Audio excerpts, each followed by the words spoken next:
You might remember back in 2023, there was a case out of Texas where a judge ruled the FDA got it wrong when it approved mifepristone over 20 years ago and tried to say mifepristone, which is an abortion drug, could not be sold.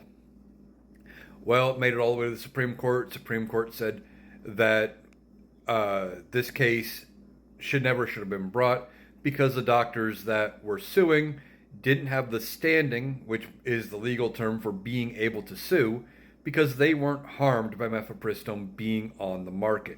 So they tossed out the whole thing and said basically we're not dealing with this right now. Well, Missouri, Kansas, and Idaho have now signed on to that same lawsuit, refiled back an amended filing in the same court in front of the same judge in Texas.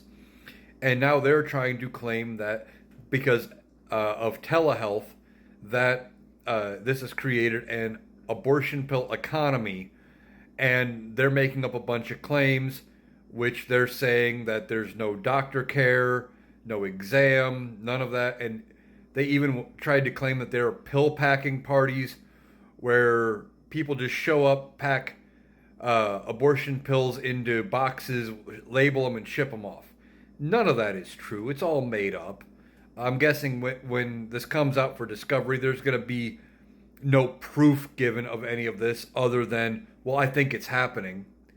But this is just another attempt to get mifepristone off the market by states who do not want to have access to abortion care, even though Kansas, they took it to the voters. The voters said we want access to abortion and passed a constitutional amendment.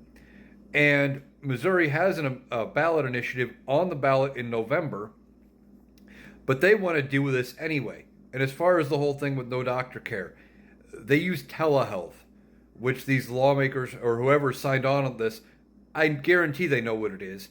They have a video chat with a doctor, with a provider, and they go over everything, and they have a consult. And if that provider, who is a licensed doctor, thinks they need to be seen by a regular doctor, they would refer them to go see their primary care or whoever they need to see, and that would be the deal. I've used telehealth before for numerous things. That's how that works.